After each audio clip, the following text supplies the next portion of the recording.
আমন্ত্রণ জানাই আজকের কুষ্টিয়া বার্তার নিউজ রুমে। আমি মাসুদ রানা। দেশের খবরের সাথে থাকছে বিশ্বের আলোচিত সংবাদ। গড়াই নদীর বালুঘাট দখলের প্রতিবাদ করায় কুষ্টিয়ার কুমারখালীর লালনবাজার এলাকায় আরিফুল ইসলাম নামের এক স্থানীয় ব্যবসায়ী বর্বরোচিত হামলার শিকার হয়েছেন। এই অবৈধ দখল বাণিজ্যের জেরে দুর্বৃত্তরা তাকে লোহার রড দিয়ে পিটিয়ে গুরুতর আহত করার পাশাপাশি একাধিক বাড়িতে গুলিবর্ষণ ও ভাঙচুর চালায়, যার ফলে স্থানীয় ব্যবসায়ী ও এলাকাবাসীর মধ্যে তীব্র উত্তেজনা বিরাজ করছে। 4 জুলাই 2026 তারিখ রাত 11:30 থেকে গভীর রাত পর্যন্ত যদুবরা ইউনিয়নের লালনবাজার ও হাঁসদিয়া এলাকায় এই সহিংসতা সংঘটিত হয়। আরিফুল ইসলাম নামের ওই ব্যবসায়ী বর্তমানে কুমারখালী উপজেলা স্বাস্থ্য কমপ্লেক্সে চিকিৎসাধীন রয়েছেন।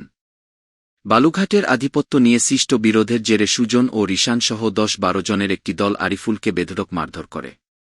পরবর্তীতে তার বাড়ি, তার ভাই ও চাচাতো ভাইয়ের বাড়ি এবং স্থানীয় স্বেচ্ছাসেবক দল নেতার বাড়িতেও এলোপাতাড়ি গুলিবর্ষণ ও ভাঙচুর চালানো হয়। ঘটনার আকস্মিকতায় পুরো এলাকায় চরম আতঙ্ক বিরাজ করছে। আতঙ্কে লালনবাজারের বেশিরভাগ দোকানপাট বন্ধ রয়েছে এবং ঘটনাস্থল থেকে গুলির খোসা উদ্ধার করা হয়েছে। 24 গণঅভ্যুত্থানের দ্বিতীয় বার্ষিকী উপলক্ষে রাজধানীর আগারগাঁওয়ে জুলাই জাতীয় সম্মেলন 2026 অনুষ্ঠিত হয়েছে। প্রধানমন্ত্রী তারেক রহমান এই সম্মেলনে উপস্থিত থেকে শহীদ পরিবারের সদস্য ও আহত যোদ্ধাদের প্রতি সমবেদনা জানান এবং তাদের হাতে জুলাই শহীদ স্মৃতি স্মারক তুলে দেন। প্রধানমন্ত্রী অভ্যুত্থানের শহীদ পরিবারের সদস্য এবং আহত বীর যোদ্ধাদের সাথে সরাসরি সাক্ষাৎ করেন এবং তাদের প্রতি গভীর সমবেদনা জানান।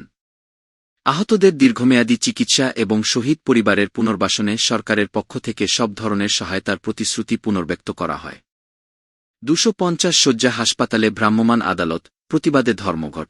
কুষ্টিয়া 250 শয্যা বিশিষ্ট জেনারেল হাসপাতাল চত্বরে অবৈধভাবে অ্যাম্বুলেন্স পার্কিং করার অভিযোগে গতকাল দুপুরে একটি ভ্রাম্যমাণ আদালত পরিচালনা করা হয়।